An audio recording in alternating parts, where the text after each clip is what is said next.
What's going on, Falcon fan? This is your boy Ricondo coming back at you with another video. Today we're going to talk about how Coach Stefanski is still building out his staff. He made a very important hire today that was announced by the Atlanta Falcons.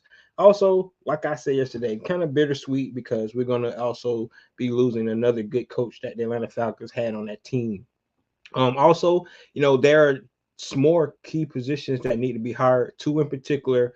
And we're gonna take a look and see who the Atlanta Falcons could be considered bringing in. We did get some news today that Atlanta Falcons are not just going to go with status quo, which is good things to hear from the way this new regime is moving. I love it so far. We're definitely going to talk about it. So we're going to get into that. And then last but not least, guys, we're going to look at some of the guys that the Atlanta Falcons have on this roster that they might want to consider trying to retain here. That's going to be free agents this year. We're going to look at some of those guys and talk about why, in my opinion, they probably should try to keep some of these guys. And we'll see what we go from there. So, with that being said, if you have not already, go ahead and please subscribe to the channel. Please hit that notification bell so you know when I drop another video. Please hit the like button so I know you guys like here to talk about. Then please share my video throughout the YouTube universe so more people can come hear me talk about. That's right, guys. These Atlanta Falcons. So let's get into the big news today from our Atlanta Falcons. Is that the Atlanta Falcons decide to bring in Mr. Bill Callahan, right?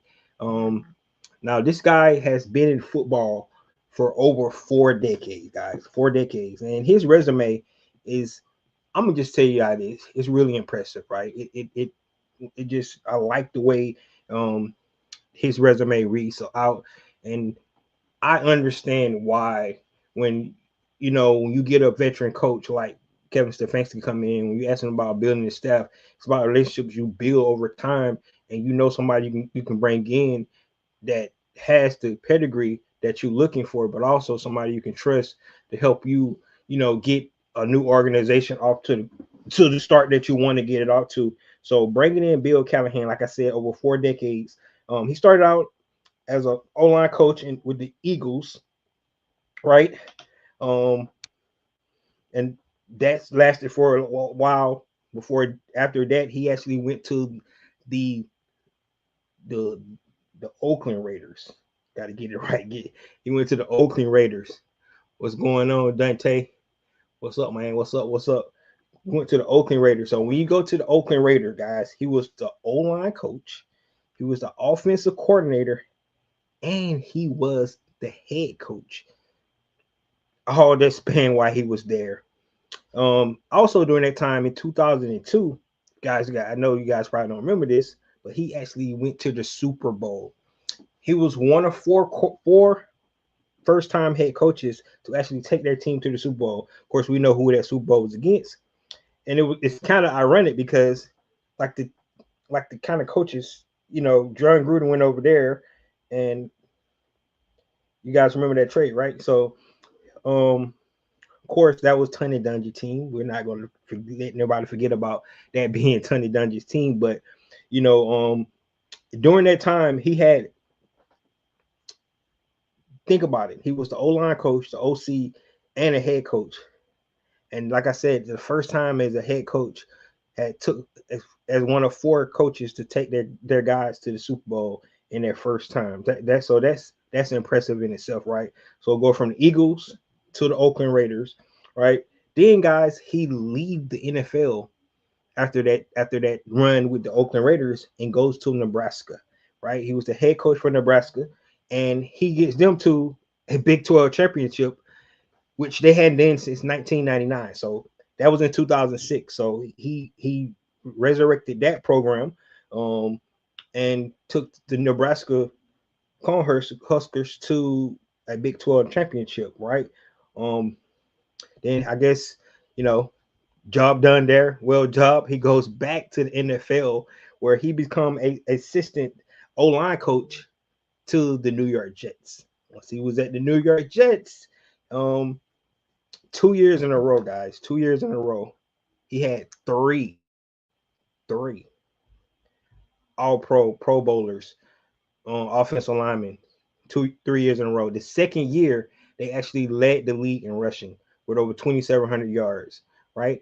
And they led per attempt, right? So they had a really explosive offense during that time with the Jets. Both years he was there with the New York Jets. Those three guys, Nick Mango, I forget the names. You can go look it up. But three guys that went to the actually Pro Bowl during that time, right? So he's his pedigree for offensive lineman. It says what it means, guys. And that's exactly what it means. All right. And he went to the Dallas Cowboys, believe it or not, right? And guys, we know who he had there: Terrence Smith, Zach Martin, all those guys who also went to the Pro Bowl. Now you can say, well, those guys was already really good. Yes, they were. They were already really good, but it doesn't help to bring in a guy who has the experience to teach the technique, to teach how you be able to do things like that. And you can't take away from that. So the ability to go from team to team and uptick their offensive lines, and you see the production that wherever Bill Callahan goes, you see the production of the offensive line improve, right? Not saying that because you go to the Dallas Cowboys, like I said, those guys, Tyron Smith, Zach Martin, those guys was already, great players. But you just put a guy like Bill Callahan there to enhance what they're already able to do. That just goes without saying. So you love to see that, right? Once he left the Dallas Cowboys, that's when he linked up with Kevin Stefanski with the Cleveland Browns. That first year, 2020, when Kevin Stefanski won Coach of the Year, they had the best pass protection in the league. The best pass protection in the league, guys, in that 2020 season, right? The O-line coach was Bill Callahan. So that's what the Atlanta Falcons is getting, guys. Of course, from there, he stayed with the Cleveland Browns for a couple of years, and then he decided to go help his son, Brian Callahan, when he got the head coaching job in Tennessee. All right, we all know how that worked out. Brian Callahan got fired after his second season, and that's all you wrote. So, been out for a couple of seasons here now. Going with Kevin Stefanski, once again with the Atlanta Falcons. Now, Atlanta Falcons already have a top 10 offensive line, right? So what I take from that is that like what he did with the Jets, sort of like what he did with the Dallas Cowboys, sort of like what he did with the Cleveland Browns, right? You can be able to sort of like what he did with the Oakland Raiders, right? Before they went to Vegas. So all those different offensive line that he has coached and all those all pros that he have actually worked with gives me confidence of what he's going to be able to do with a guy like Chris Lindstrom, who's a four-time already all pro, right? Up and coming um,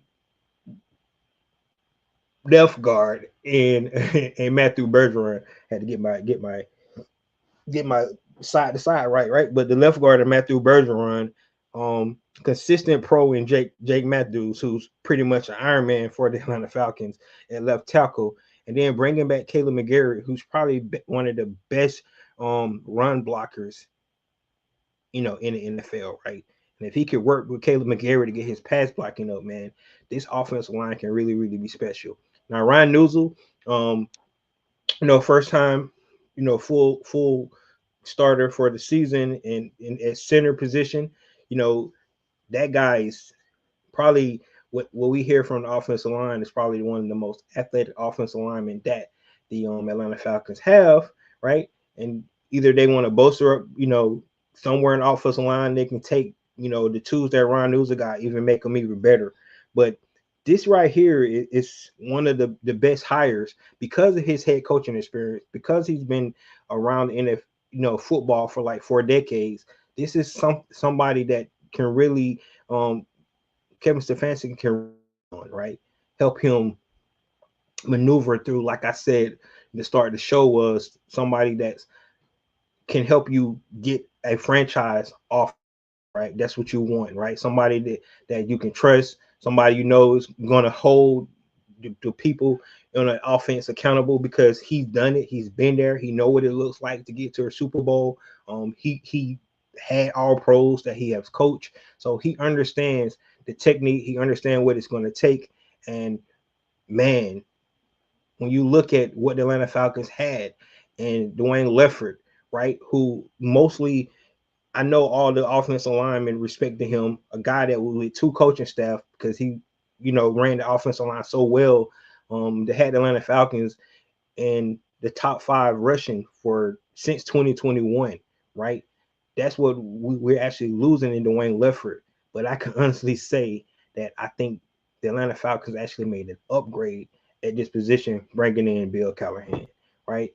Um, we want to say, well wishes to Dwayne Leffert. I definitely believe he's going to get signed here really, really soon by somebody, because, like I said, his resume speaks for itself as well. If you look at what he was been able to do here with the Atlanta Falcons. Before that, he was with the University of Louisville. So, running that wide zone down there. And if you look at those offenses that he was control of down in Louisville, you'll be impressed with those as well. But, like I said, well wishes, good luck to Dwayne Leffert. But bringing in Bill Callahan, guys, is such a really, really good start for Kevin Stefanski. Now you look at the two moves he have made already, retaining Jeff Ulbrich, right? That was really, really good move. The word on the street right now that Jeff Ulbrich definitely planned to keep most of his staff, right? You look at guys like Jerry Gray, you look at Rutenberg, of course, everybody, main guy, Nate Ali, what he was able to do with that defensive line. It's really, I love right now, everybody's upset about, so-called the hire and things like that. But when you look at some of the things that Matt Ryan and Arthur Blank and all those guys looking at, somebody that a coach that can come in and build a great staff, right? And so far, retaining Jeff Ulbrich, somebody that's for the first time since 2021, the Atlanta Falcons going to have the same defensive coordinator.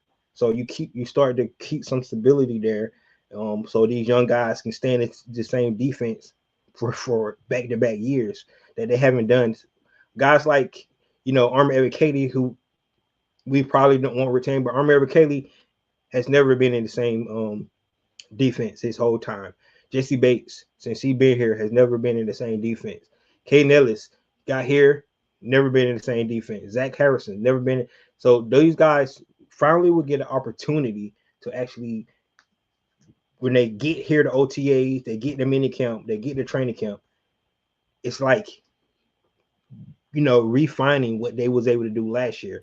I mean, this was a team that was really, really good, turning over the ball, 16 interception, 57 sacks, second in his league. So his first 2 hires so far, guys, it's been really, really good. So I love the fact that what he's trying to do here. And we're going to talk about a little bit more. Let's get some of these comments first.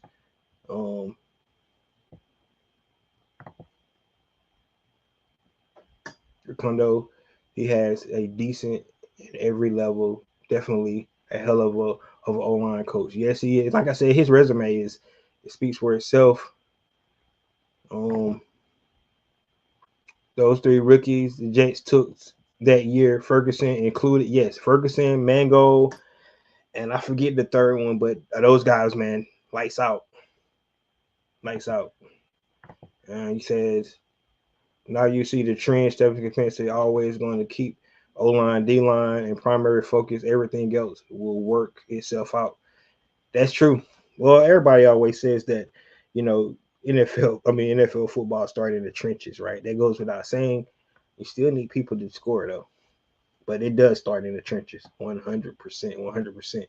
Now, guys, we all assumed that he was bringing in for his offensive coordinator position, that he was going to bring in Tommy Reese. Another name that's been put out there was Brian Cunningham, Bill Callahan's son, right? Those were the 2 names that was associated with Kevin Stefanski that he was going to actually bring in one of those guys. However, today, guys, Ian Rappaport reports that the Atlanta Falcons interviewed Arizona Cardinals passing game coordinator and wide coach Drew Terrell for the OC job today, which tells me that Tommy Reese and Brian Callahan is not a lock at all. And that's really, really good. So the fact that they're actually going out and interviewing offensive coordinators makes me feel like he's really trying to build the best staff he can build, not just going with something that he's familiar with, somebody that he's comfortable with. He's actually interviewing other offensive coordinators to come in and trying to find the best man for the job. I really, really like this, guys. This right here makes me even feel more positive about the hiring of Kevin Stefanski. The fact that he's willing to go out and not just go with, status quo and bring in somebody that he worked with from this old organization and have them work, with Michael Penix. You're trying to find the right guy. And the fact that they're willing to actually interview other offensive coordinators makes me feel really, really positive about it. Now, they could still end up with, either one of those guys that we talked about earlier, but the fact that they're doing their due diligence and not just hiring the first guy that because I'm familiar with this guy, but he's looking at this Atlanta Falcons roster, right? And how he can kind of use these guys and saying, hey, I might need somebody else to come in and look at another eye instead of just going with the same thing I had in Cleveland. At our familiarities I have with my offensive line coach son, right? So that's really, really good. I like the idea that they're doing this. It'd be interesting to see if they interview any more offensive coordinators. They could interview Mike McDaniel. Mike McDaniels reportedly withdrew his name from the Cleveland Brown coaching search, right? So he's still interviewing with the Los Angeles Chargers. Of course, we know he already interviewed with the Tampa Bay Buccaneers, the Detroit Lions for the same position, right? But what if the Atlanta Falcons bring him in? We know that Matt Ryan, he was Matt Ryan's quarterback coach when Matt Ryan was here doing the Kyle Shanahan offensive stint here. So maybe he don't want to be a head coach this year. He want to do the offensive coordinator position. He's trying to pick the best one.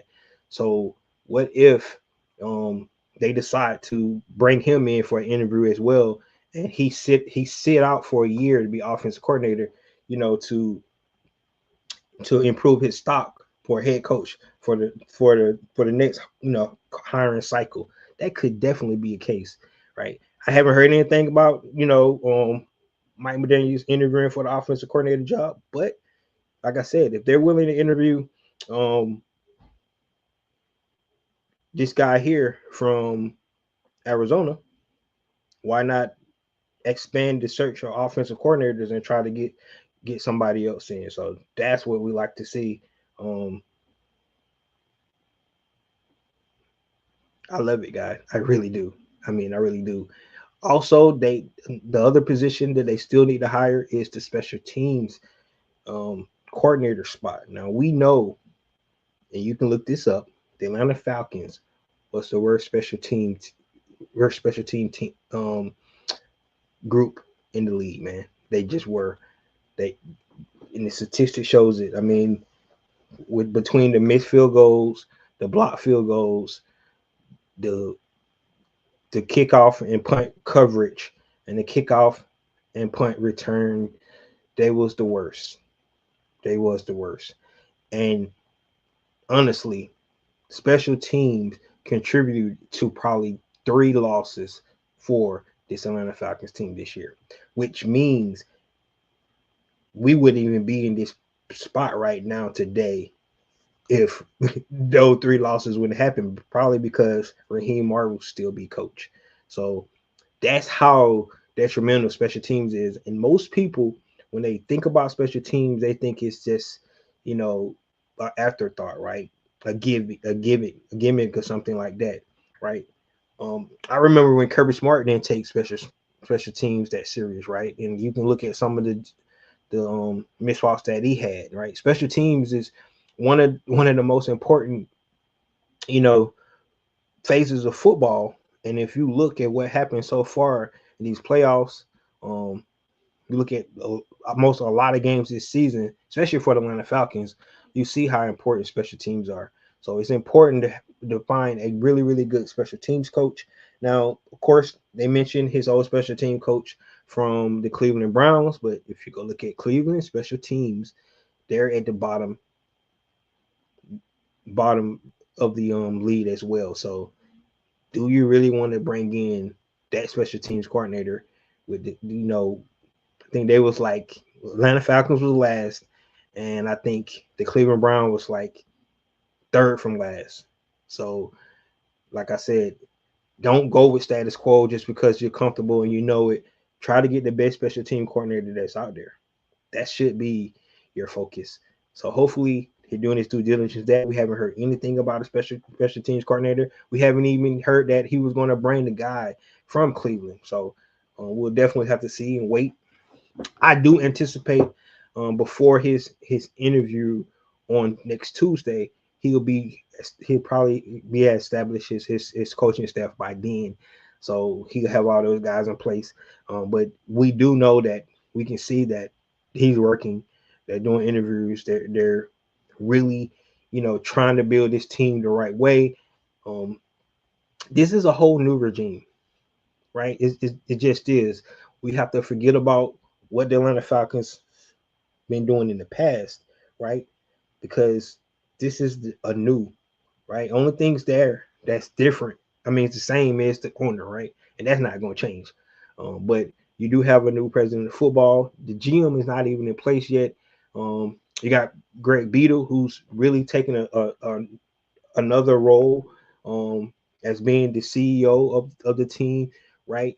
And of course, you got the head coach that just came in. So this is a different role for this Atlanta Falcon team. I mean, a different regime for this Atlanta Falcon team. So you like to see it's not being, you know, um, executed in the same manner. You can see differences. You can really see differences, right? You don't go with, oh, that's my buddy, I'm bringing him in. No, you're trying to get the best of the best because that's what you're trying to strive for, excellence. So you want to get the best of the best. I'm not gonna get my buddy because I want to get him a job. Now I want to get the best guy, and I don't have to have work experience with him in the past. I want to be able to get the guy that when I bring him in for interview, we can really get something done together. And that's what we're looking for. I mean, if you look at the Atlanta Falcons, if they can get better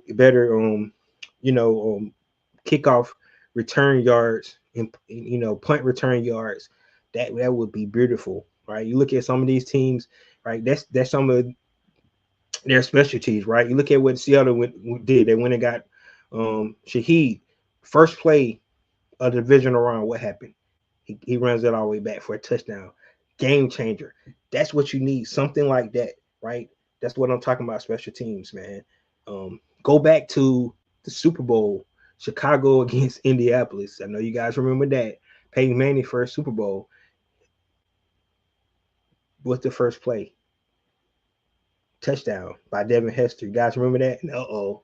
But of course, they couldn't pull it off, right?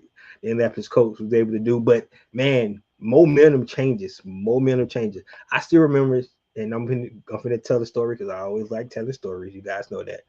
But I still remember our championship run in high school. We was playing Mary Persons, right? And we was undefeated, of course, right? You gotta go look this up. Washington County, back in 1994, we was undefeated, and we were playing Mary Persons. Went up to Mary Persons playoff game, right? And we kicked the ball off the Mary Persons. Oh, they ran it back for a touchdown, and we stunned because that's the first time that happened to us all season, and we like, oh my gosh, what just happened, right? We had never been down. We was blowing teams out all season, and we're down 7-0, right? They kicked the ball off to us, and we run it back for a touchdown. 7-7. Our starting running back, Edward Swint, ran it back for a touchdown. We tied the game up 7-7. Guys, you don't know how how exciting we was on the sideline because it's 0-0 again. right? And just like that, we right back in it. And that's special teams.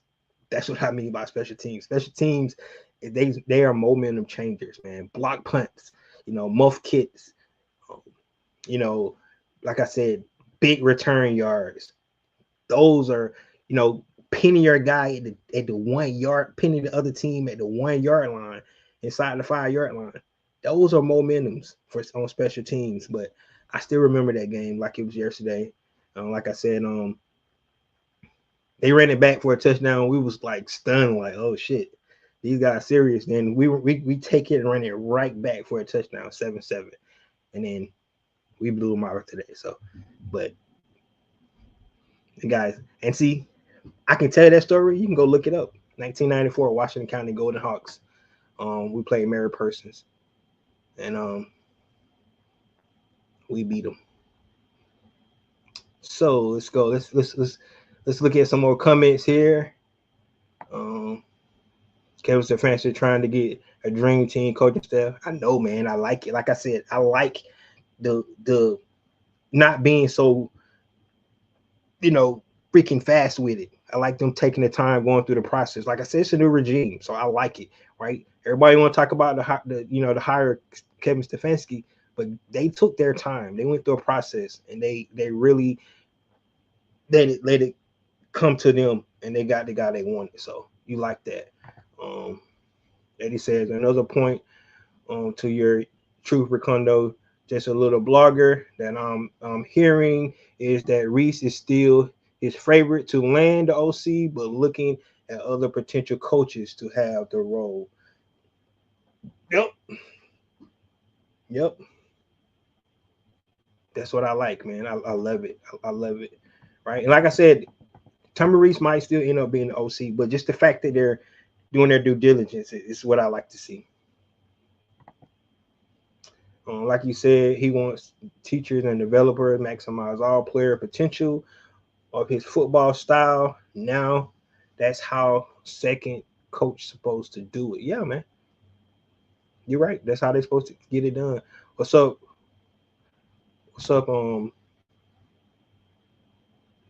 King Atlanta supporter.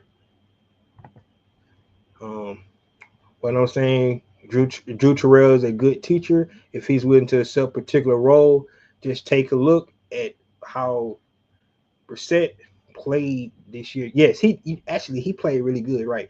Jacoby Brissett, man, that's why they willing to get rid of what's the name? They wanted him to come back because they liked the way Jacoby Brissett was playing. So, but since he was a passing game coordinator, so I mean, I don't even know if he was OC. So that'd be a promotion for him if he want that position.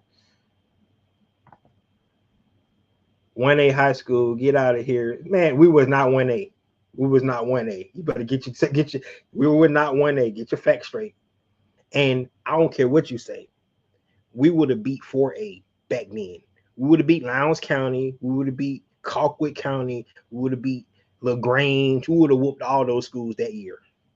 We was the best team in the state. 630-point state record at the time. We was the best team in the state.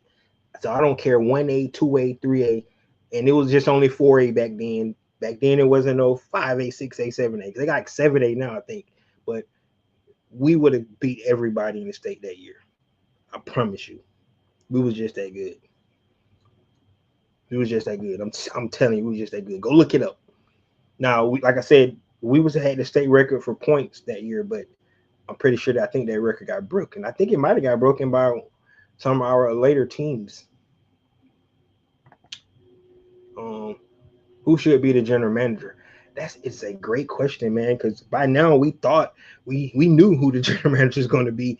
It's kind of interesting. First, for one reason, we haven't heard any interviews for the general manager, and we assumed we was going to hear that. But we haven't heard any interviews about who's the general manager. And we thought it was going to either be Josh Williams or Ian Cunningham. Both of those hot guys, have since been eliminated from the playoffs, but we haven't heard anything. So I don't know who the general manager is going to be. Maybe somebody that we haven't talked about. You remember they also interviewed the um the Lions executive as well for the president of football. Maybe that's who it's going to be. I can't think of his name off the head. So anybody knows his name, they shout it out in the chat. But um, they did interview a guy from the Panthers. They interviewed a guy from the Lions as well. So maybe one of those guys going to get it. But at this point in time, um, we all assume it was either going to be Josh Bush or Ian Cunningham. But no announcement has been made as of yet. So not sure who's the general manager is going to be.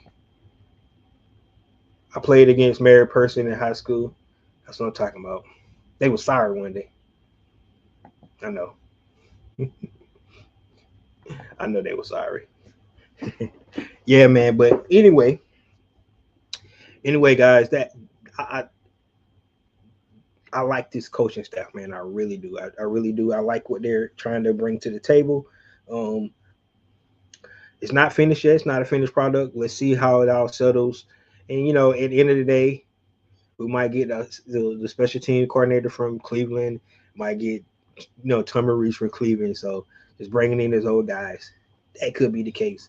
But the fact that they're just not already got those guys hired and they really going through trying to find the best guys, I like that. So you got to remember this is a chaotic coaching cycle because it's still 6 positions for head coaches open, and all those head coaches got to create staffs as well. So it's and some people might be waiting to see where this coach going to go and where this coach going to go because they might want to go there, for the opportunities and things like this. We got two teams that have former MVPs that has not hired a coach yet. And, some of these assistants might want to go there because those are really good positions, right? The pressure is going to be on without a doubt, right? In Buffalo and with Baltimore. But, you know, that's where the spotlight's going to be on you because you got, like I said, bona fide MVPs at the helm running those teams. And so you might like, that. So that's one of the good things about it. 4A, y'all would have got beat. Man, you okay, dude. We went after we won the championship, right? We went to the Capitol, and I think Colquitt County was there, and at the time we had um we had Takeo Spikes on our team, right?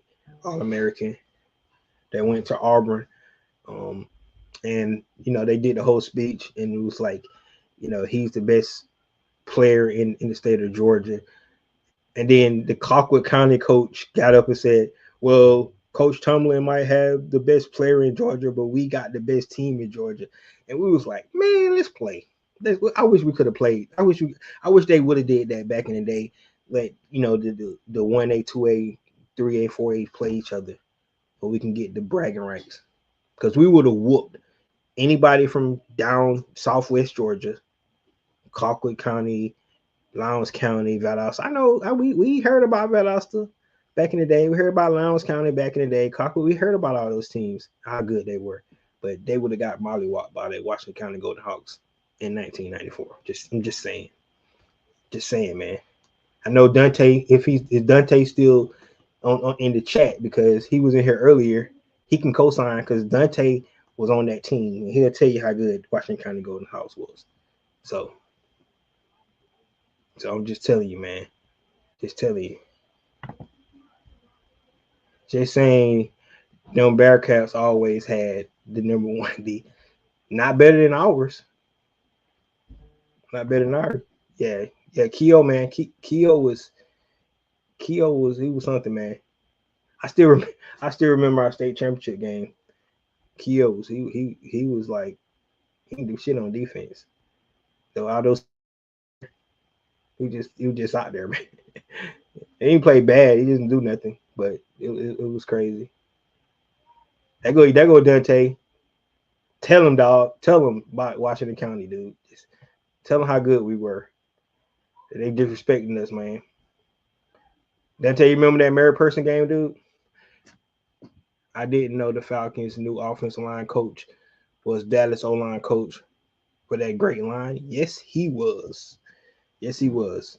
And like I said, them guys were so good. Like you like, do you give him any props for those guys? Well, he was their O-line coach, so hey, we're gonna give him all the props. Those guys were. I know Zach Martin. Those guys was those Hall of Famers, man. Zach Martin, Tyron Smith, those guys was great. But yeah, he was the O-line coach for those guys. Yes, he was.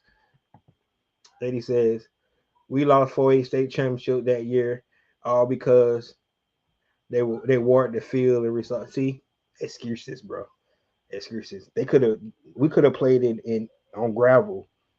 We would have won. Just saying, dog. We could have played jailhouse rules. We would have won. We was that good. I'm telling you, man.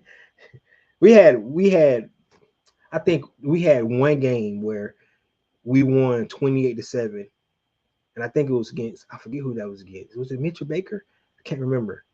I don't remember the team, but we won 28-7, and the coaches was mad at us because the game was that close. I'm not lying to you guys. That's how good we were. Yes, I'm bragging about the 1994 Golden Hawks, man. Yeah, that's how good we were, man. Best team in best team ever from Washington County. Just that good. They had some more undefeated teams, but not like that.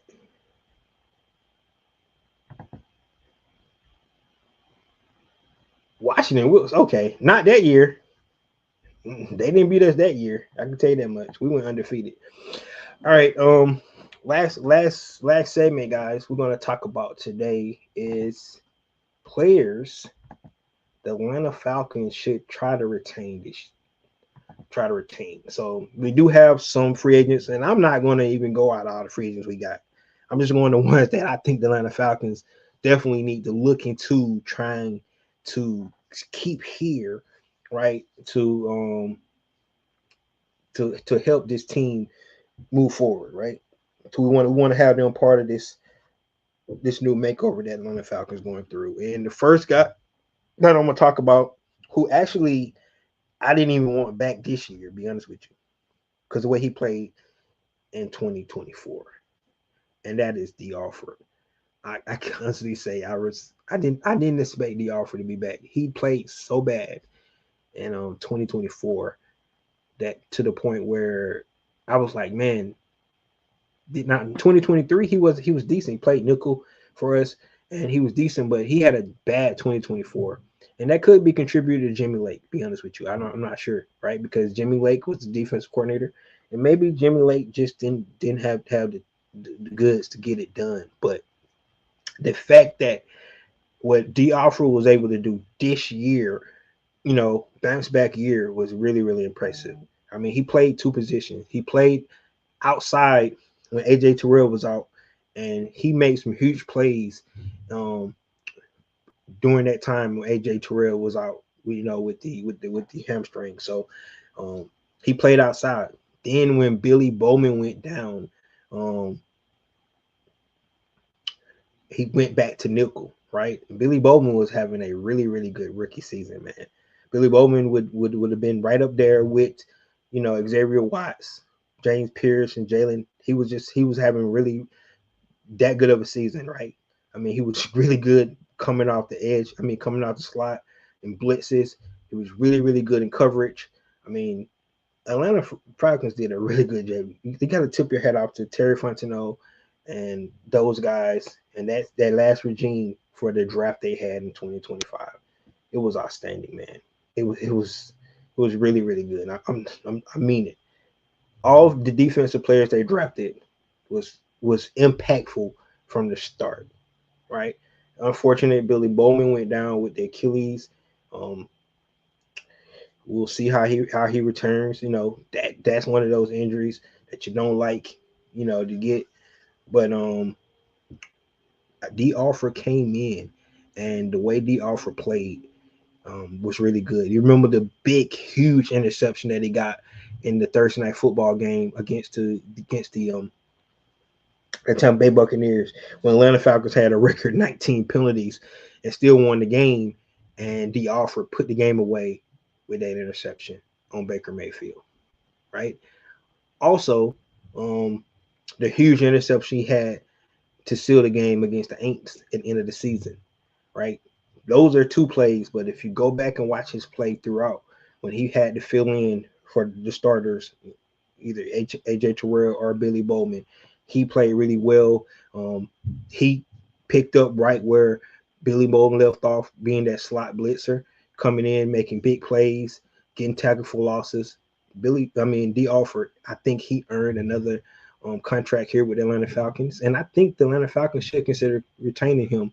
Um, we know our cornerback room probably needs some upgrades around, but I think D. Alford deserve another trip here.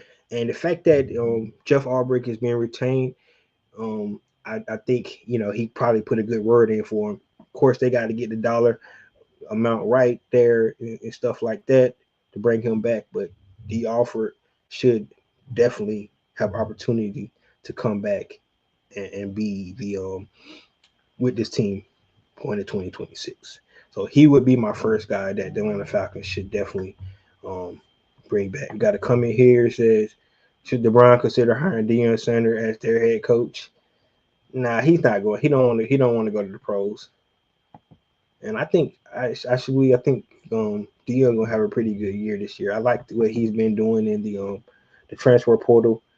He's kind of pulling uh, a book from what Indiana just did, right? They went and got a lot of guys from the Power Fives and the FCS the conferences, and they went and got all pros in those conferences and guys that they seen play that really had success at that level, right? And you bring those guys up and prove that they can play at the Power Four level. The other guys that he was bringing in before, they was at the Power Four level, but they weren't getting playing time at the Power Four levels. They was backups, right? There was guys that was highly touted in high school, you know, 4 stars and stuff, but they weren't getting playing time in the Power Fours.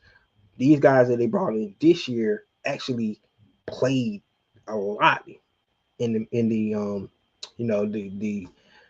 the FCS Power Five guys, but they had success. They was really accomplished. Go look at who he has picked up so far, and he picked up a couple Power Four guys as well that was really successful. But I think the mixture of what they was able to get in high school, the transfer portal, the guys that was coming back. Remember they got Juju Lewis was going to be the quarterback there. Um, Highly touted guy out of Georgia. I think this really he's going to have a really good year this year. So I don't think he's going to leave and go to the Cleveland Browns. So just answer that question. All right, the next guy that the Atlanta Falcons should retain is none other than Caden Ellis, the guy who led the team in tackles. Once again, I think this is maybe his third season leading the team in tackles. Caden Ellis, man, he's really a do it all linebacker for Atlanta Falcons. He plays on the edge. He plays in coverage. People talk about his coverage grades. His coverage is not that bad, and I know people don't look at PFF as the Bible, right? Because they ain't never really played, but they do the analytics and stuff like that. But he got a really a solid PFF grade in coverage. So you look at him, right? But I think his biggest attribute is where they line him up because he can line up on the edge. He can line up in the A gap, B gap. He can do all that stuff. And like I said, he's really good, um, really solid in coverage as well. So bringing back Caden Ellis, I think would be huge. Somebody that's really familiar with the the Jeff Albrecht scheme already, especially playing beside Divine Diablo. I think that duo is really good. Divine Diablo is probably more, suited for playing in coverage, being a former safety and all that. But both of those guys play downhill. They both really aggressive. And like I said, Caden Ellis, he's really been solid for us. So Atlanta Falcons definitely should try to keep Caden Ellis, to keep that continuity in that linebacker room. So 100%. Don't know what his contract will look like, but hopefully they can get him in on a really good deal. But that's one of your free agents that when free agency start here on March 9th, because that's the tampering period. Free agency start March 11th. But once you start March 9th, you want to try to get your guy locked in quickly. And I think Kevin Ellis should be one of the first guys that they consider. He's a high priority free agent for me that the Atlanta Falcons should retain. So yes, Kate Ellis would definitely be one of those guys. And then of course, Kyle Pitts. Kyle Pitts is in a different situation. You know, of course, we know he had that 1,000-yard season his first season with Matty Ice. Then he got hurt his second season, and then he had a plethora of different quarterbacks throwing him the ball. This season, he had another breakout season. He was an All-Pro, Pro Bowler. So that's what you do your contract year, right? You put up the numbers so they have to pay you, and he was definitely able to do that. But I believe that Atlanta Falcons should franchise tag Kyle Pitts if they can't get a deal done right away. Franchise tag him just to keep him locked in, before they can try to come up with a long-term deal. But because I do believe if you don't franchise tag him, he's out the door. He would definitely be gone. Right? You look at teams like the Tennessee Titans who need receivers, who need pass catchers to go, with Cam Ward. He would love a Kyle Pitts, right? Him and Calvin Ridley, that would be something huge for that. So, and they got $100 million cap space. The Vegas Raiders, I know they got Brock Bowers, but a lot of teams running 2 tight end sets now. You put Brock Bowers and Kyle Pitts out there, as pass catching tight ends, man, that'd be scary. So, look like what the New England was trying to do when they had Gronk and crazy dude, right? So, man, I just think they should keep him. I think he fits in what Kevin Stefanski likes to do from an offensive standpoint, from a scheme standpoint. Look at what Harold Fanny was able to do this year. I think Kyle Pitts fit more in that mode. David Njoku, right? David Njoku is more of a traditional tight end. He can catch, but he's more of a blocker as well. Tight end Kyle Pitts is not really.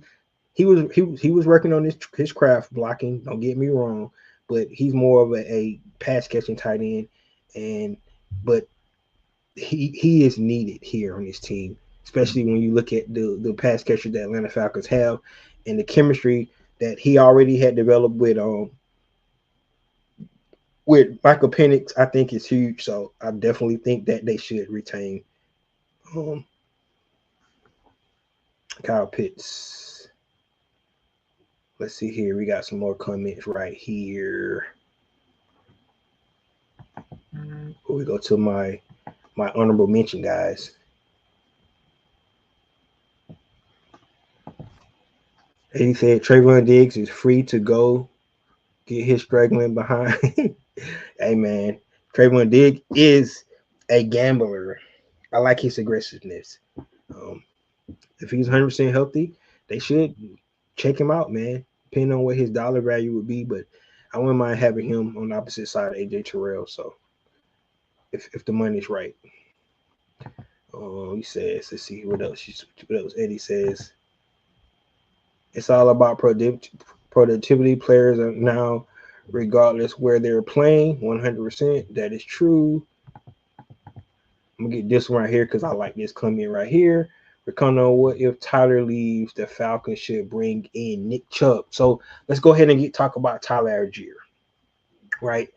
And he's not a player that I mentioned that they should try to retain because I want Tyler to get his own team.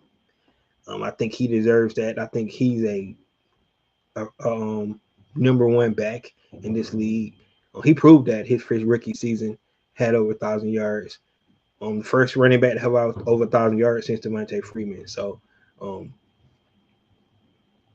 that's what I like about Tyler Algier. I think he worked really, really well with Bijan. So I'm not freaking saying that I want him to leave. But I don't think we can afford him. And I think he's going to get paid somewhere else. Now, I'm not saying they shouldn't offer him. They maybe should offer him a contract and see if he'll take it. But man, I definitely believe that he should go somewhere else. I still believe, in my opinion, that the best place for him is the Kansas City Chiefs. I think, man, that team would be really, really good with Tyler Algier, a guy who's run downhill. They have a little wiggle to him. He can catch out of the backfield. He's awesome in pass protection. So, this is a former linebacker, man, a walk on at BYU. This guy gets it out the mud, man. So I love Tyler Algier. Definitely wish he can stay, but I think he's gonna go get his money, man. That's what I believe. So what you just mentioned, Nick Chubbs, and you look at what he was able to do with Kevin Stefanski in Cleveland, 100% bring him in the backup Bijan Robinson. That would be awesome. Awesome. And if you for the nostalgia and all that stuff, he played with the University of Georgia, so he'll be coming home, right? That would be awesome. And he's backing up Bijan. I mean, he won't have to be that workhorse that he was all those years with Cleveland. He can be the backup to Bijan, and he still got some chops. Go look at what he was able to do this year. So 100%, if they could make that happen, right? If they can't keep Tyler Algier, that should, in my opinion, could be the first guy that Kevin calls, because we know how much success he had playing up under him. So yes, great idea bringing in Nick Chubbs. NFC South will be competitive next season. Yes, it will. Yes, it will. I don't know if you already seen it. Baker Mayfield, he ready to play Kevin Stefanski, because he said he didn't get a call, he didn't get nothing from Kevin Stefanski when they traded for Deshaun Watson. So, hey, he said he's looking forward to playing Kevin Stefanski twice a year. So he already coming into that game with a chip on his shoulder. I like that. I really like that, man. And it's up for the Atlanta Falcons to go shut him up, right? That's what we want to see. We want to see the Atlanta Falcons shut his ass up.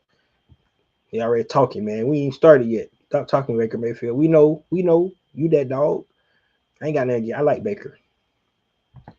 Do you feel we'll bring in any quarterbacks from the draft or free agency, or stick with what we have? So this is an interesting, topic here, because of what Kirk Cousins did with the Atlanta Falcons. He pretty much gave them an option to cut him by restructuring his contract, moving his money to 2027, because it's like $2 million on the books this year, right? He moved $67.9 million in 2027, which would become guaranteed March 13th. With that being said, I think Kirk Cousins is going to be gone, unless they don't have a really, really, really good warm and fuzzy about the Michael Penix timeline, and with the relationship that Kevin Stefanski had with Kirk Cousins in Minnesota, where he had a 70% completion rate with Kevin Stefanski in Minnesota that year. That year he was the offensive coordinator. Kirk Cousins had a 70% completion rate. He went for over 3,500 yards, only 6 interceptions. He had a really, really good season under Kevin Stefanski that year in Minnesota. So with that being said, if they want to say they want to keep him, but they would have to restructure that contract again. That would be the only way they keep Kirk Cousins, because they're not going to go into 2027 owing him that much guaranteed money when they already gave him $100 million guaranteed already. Right? So he would pretty much begin the rest of that contract in one season if they wouldn't restructure. So they could redo it again 100%. And if they would willing to do that, to modify the contract again to keep him here, that would be something that I could see, right? But I think Kirk Cousins will want to guarantee that he's going to be the starter, right? Not just not until Michael Penix get back. And I don't know if the Atlanta Falcons are willing to do that, right? That's just what I'm saying, guys. So, he would probably be the perfect bridge quarterback, because he's already here. the knowledge that he had with Kevin Stefanski, but the fact that his contract the way it is and the way they restructured it, I think he's going to be cut. I think he's going to be a post June 1 cut, right? And that way, if they do it that way, they can spread that money out over 2 seasons. So I think Kirk could be gone. So when you're talking about who we going to bring in, they could definitely draft another quarterback, but I don't know if you want to bring in another young quarterback. And plus, I don't know if Kevin Stefanski want to go through that again, having 2 young quarterbacks on his team, because look how that turned out last season for him. Get a veteran guy, bring him in. I mean, I think what needs to happen, they need to say Michael Penix is their guy, right? At least until they don't do they know for sure that he's not. Just say that he's the guy. Arthur Blank said it. He thinks he's the franchise quarterback. Matt Ryan didn't say that per se because he's leaving up to the coaching staff. I know that, but I think they need to come out and say that he's the guy. And then if that's the case, when you do sign a guy, he knows, he has an understanding that he's the bridge quarterback, and he's going to come in, and whenever Mike is ready, Mike will take over from that spot. That's what needs to happen. I don't know who that is. Personally, I would look at a guy like Jameis Winston to come in and be that guy. That would be huge for the Atlanta Falcons. Another guy who played with Kevin Stefanski, who had success with the Cleveland Browns. So he would be another guy that they could definitely consider. Jameis knows he'll be a bridge guy. He's been in the league long enough. He understands that, and I think he would be work really well with Michael Penix Jr. as well. That's somebody that definitely they could consider. You could say Russell Wilson, but I don't know. I think he's past his prime, man. I really do. I don't think he got what it takes anymore. So, but I don't see him going in a draft. They do want to draft it to be late rounds. They only got like 4 or 5 picks, so I don't know if they waste a draft pick on a quarterback this year. I think they need to go in the veteran role. It's not a whole bunch of veterans out there, right? But hey, Kevin Stefanski probably don't coach with all the veteran quarterbacks that's old out there, so can definitely bring in a bridge. But they need to decide on a quarterback. We'll hear more, about this quarterback situation later on. But the idea would be have the Kirk Cousins come back to be that bridge. But Kirk Cousins say he still want to be a starter, and they're not giving him that much money. So you say thoughts on Tyreek Hill possibly coming to the Falcons? Man, that speed with Michael Penix's arm, man. And the coolest part about it was the if the Miami Dolphins cut him, we could work out a pretty good contract with him. You would definitely have to see how he come back from his injury, this thing. I mean, even if he can't run that 4.3 speed no more, 4.4, 4.5 still would be good, man. That guy is electric, man. And I think he would work well in what Kevin Stefanski wants to do, utilizing, that type of gadget. I won't say he's not a gadget guy. I'll take that back. That kind of speed and ability to change from one sideline to sideline. That's what you need to stretch the field to even create that threat for an arm like Michael Penix have. That would be something really, really special to see. So,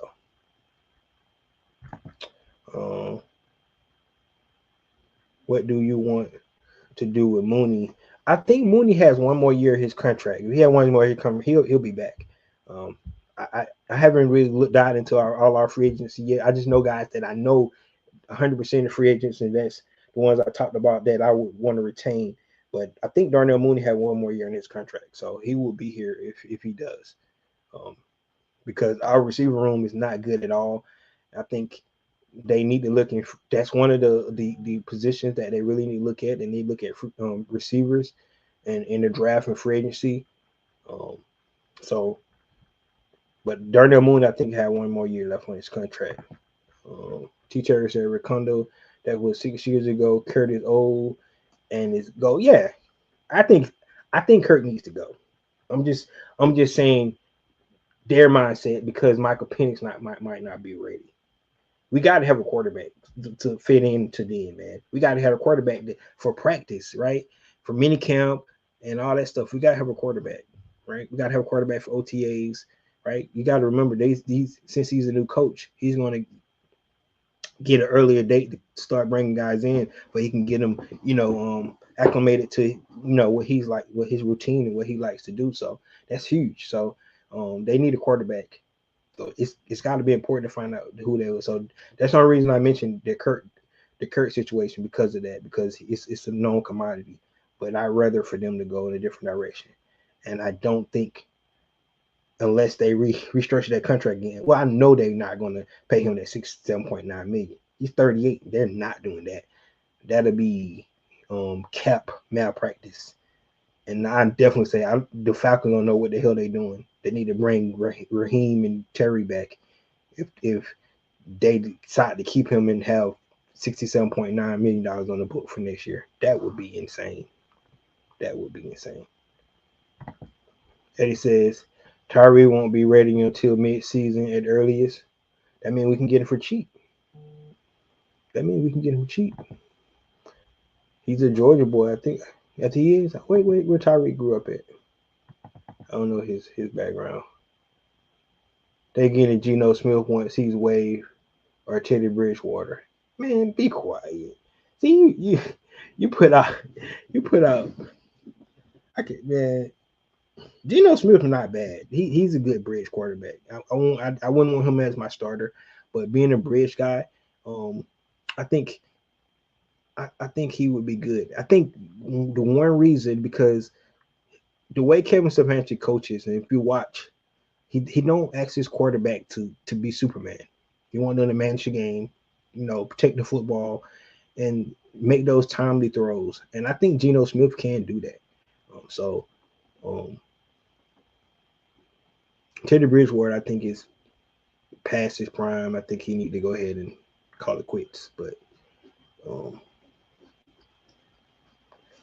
Eddie said he grew up in Coffee County. Okay, that's right down the road. Okay, cool. See, Terry said Matt Ryan don't want Kurt here in his house. Yeah, I don't think. Yeah, honestly, I don't think Matt wanted. I think he gone, man. I really do. Yeah, I agree with you. I don't think, especially he over there trying to take Matt job already, man. Man ain't even the seat ain't even cold yet. And you already at CBS trying to get in house, man. Get out of here. Dante said I'd rather take Flacco over Cousins. Yeah, I agree. Hey, there you go. He knows the system as well too. Yeah, they need somebody though. Dartmouth said I went to Cascade Elementary. Cascade, you over off Cascade Road, man. Oh, that Cascade Road. All right, guys. Like I said, my honorable mention, guys, would be, of course, Tyler Algier. Next, it would be Armor Ebiketie, maybe, right? They give him 1 year cheap deal. He kind of got, be honest with you, Armor Ebiketie kind of got played out because of how well James Pearson and Jalen Walker was playing. Bringing back, what's his name? What's our other edge rusher name? Played with Georgia. I can't think of his name, guys. If Raheem were here, I could see him coming back, but I don't know if they're willing to bring him back.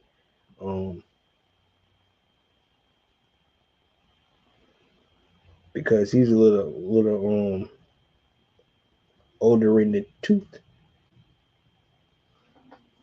I can't think his name, man. That is sad.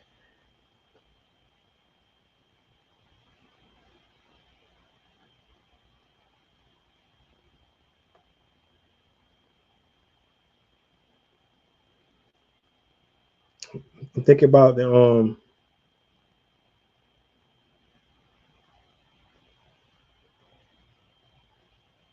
Leonard Floyd. Leonard Floyd. He's the other guy. Amber Ebiketie, Leonard Floyd. No, I couldn't think of his name for nothing for something to read. But Leonard Floyd will be the other guy, right? Because I like the rotation they had with Leonard Floyd, Amber Ebiketie, James Pierce Jr., and Jalen Walker. They had those guys, kept them fresh. They was rotating in and out. So all those guys, I really did. I like that. So that's something that they can definitely kind of look at and bring those guys back on a good deal. Now, remember, Braylon Trice is coming back. So we have never seen Braylon Trice play. He's been hurt two seasons in a row, right? So hopefully he come back 100%. And this guy had never been injured before. So it's just bad luck, man. It's not like he was injury prone coming out of college. He wasn't. He just been injured twice in NFL back to back seasons. So I hope he can get on the field, man. This will be his third season and haven't even played in a regular season game yet. Just bad luck for the guy. But he's coming back, and I really liked him coming out of the University of Washington in his rookie year. But we never got a chance to see what he can do. So Braylon Trice coming back, Amber Ebiketie, Leonard Floyd, like I said, Tyler Algier. Who else? Maybe that's it. That's it, guys. I think other than that, they need to, take an inventory of this roster from top to bottom and improve or what they need to improve at around the edges. That's what they need to do. Say Raheem is up for the Green Bay job as defense coordinator. Man, guys, we play Green Bay next year in Green Bay. We play Green Bay next year in Green Bay. Our schedule next year is not friendly, guys. To be honest with you, I don't like it. But hey, man, they got to play us too. That's the way I look at it. But I don't like our schedule for next year.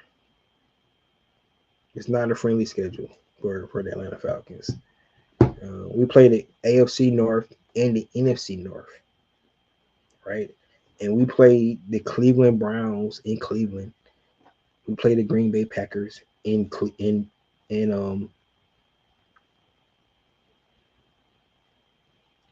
the Green Bay Packers in Green Bay, right?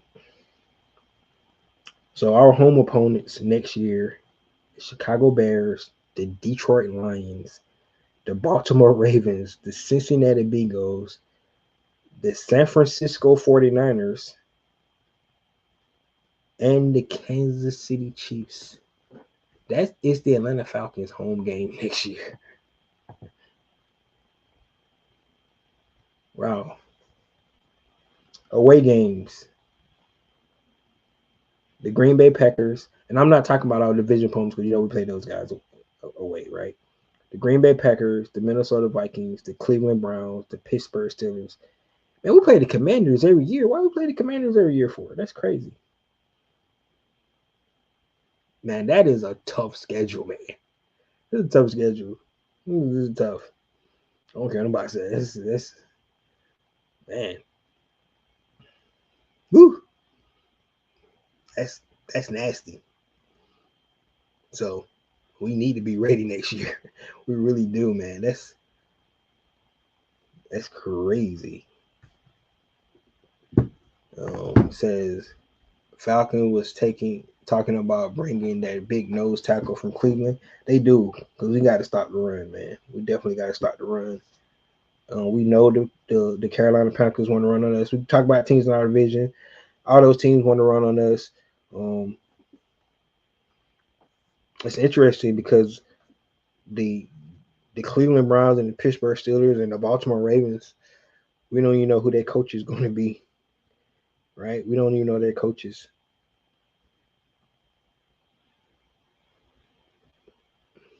So Chicago Bears are ex-Cleveland.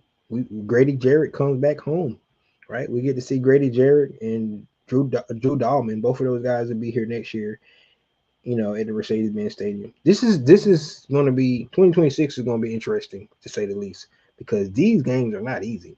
I mean, it's the NFL. None of these games are not easy, but the Atlanta Falcons got a pretty tough schedule next year.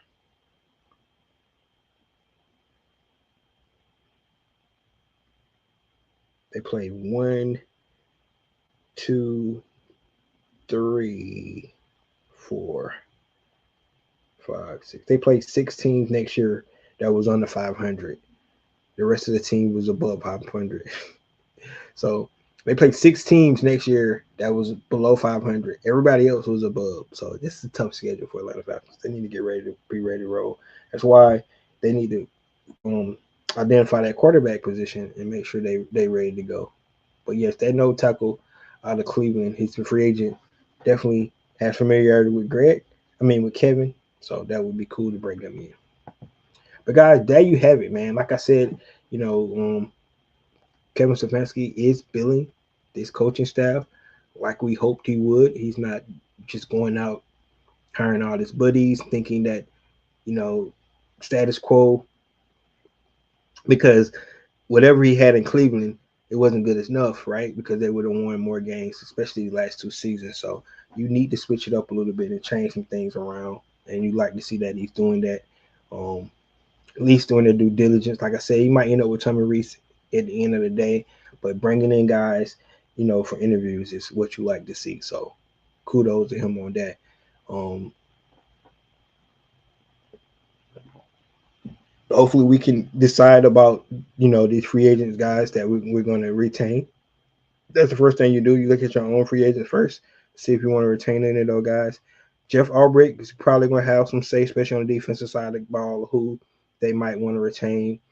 And like I said, I think Matty Ice, them should definitely have something to say about Kyle Pitts. Man, he had like I said, all pro. The talent is there. It's been inconsistent to say the least. So maybe they could get a discount a little bit. He did have an all pro year this year, but man, those other teams is gonna kick up some bread for Kyle Pitts. I can promise you that. So Atlanta Falcons, might be something, right? So can't wait to see what happens, man. So there you have it, guys. Let me know what you think about the new hire so far, Bill Callahan. Your thoughts on who you think they're going to bring in, the OC, special teams coordinator, and then your thoughts on the free agents, the Atlanta Falcons' own free agents, and who they should retain with that money that they have. They can definitely create more with some more restructures and things like that to try to build more cap space. But man, this is a big season for the Atlanta Falcons, so they need to take their time and get it right, do their due diligence. With that being said, this is your boy Ricondo coming back at you with another video. Peace.